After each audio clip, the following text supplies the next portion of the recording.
Talent hits a target no one else can hit.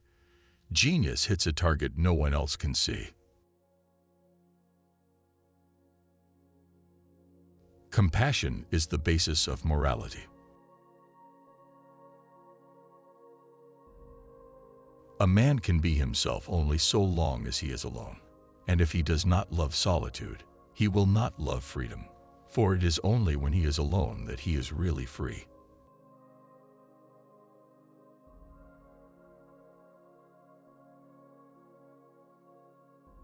Mostly it is loss which teaches us about the worth of things. Every man takes the limits of his own field of vision for the limits of the world. The assumption that animals are without rights and the illusion that our treatment of them has no moral significance is a positively outrageous example of Western crudity and barbarity. Universal compassion is the only guarantee of morality. It is difficult to find happiness within oneself, but it is impossible to find it anywhere else. Happiness consists in frequent repetition of pleasure. The person who writes for fools is always sure of a large audience. They tell us that suicide is the greatest piece of cowardice. That suicide is wrong, when it is quite obvious that there is nothing in this world to which every man has a more unassailable title than to his own life and person. Every miserable fool who has nothing at all of which he can be proud adopts as a last resource pride in the nation to which he belongs. He is ready and happy to defend all its faults and follies tooth and nail, thus reimbursing himself for his own inferiority. One should use common words to say uncommon things. Compassion for animals is intimately associated with goodness of character, and it may be confidently asserted that he who is cruel to animals cannot be a good man. When we read, another person thinks for us. We merely repeat his mental process. In learning to write, the pupil goes over with his pen what the teacher has outlined in pencil. So in reading, the greater part of the work of thought is already done for us. This is why it relieves us to take up a book after being occupied with our own thoughts. And in reading, the mind is, in fact, only the playground of another's thoughts. So it comes about that if anyone spends almost the whole day in reading, and by way of relaxation devotes the intervals to some thoughtless pastime, he gradually loses the capacity for thinking, just as the man who always rides at last forgets how to walk. This is the case with many learned persons. They have read themselves stupid. The art of not reading is a very important one. It consists in not taking an interest in whatever may be engaging the attention of the general public at any particular time. When some political or ecclesiastical pamphlet, or novel, or poem is making a great commotion, you should remember that he who writes for fools always finds a large public. A precondition for reading good books is not reading bad ones, for life is short.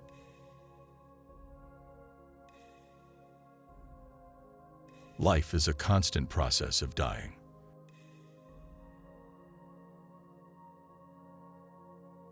We forfeit 3/4 of ourselves in order to be like other people. A sense of humor is the only divine quality of man. A high degree of intellect tends to make a man unsocial. We will gradually become indifferent to what goes on in the minds of other people when we acquire a knowledge of the superficial nature of their thoughts, the narrowness of their views, and of the number of their errors. Whoever attaches a lot of value to the opinions of others pays them too much honor.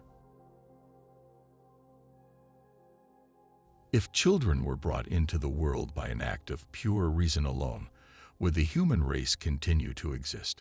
Would not a man rather have so much sympathy with the coming generation as to spare it the burden of existence, or at any rate not take it upon himself to impose that burden upon it in cold blood? It is a wise thing to be polite. Consequently, it is a stupid thing to be rude.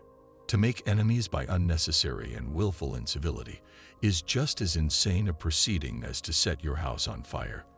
For politeness is like a counter, an avowedly false coin with which it is foolish to be stingy. What disturbs and depresses young people is the hunt for happiness on the firm assumption that it must be met with in life. From this arises constantly deluded hope, and so also dissatisfaction. Deceptive images of a vague happiness hover before us in our dreams, and we search in vain for their original. Much would have been gained if, through timely advice and instruction, young people could have had eradicated from their minds the erroneous notion that the world has a great deal to offer them.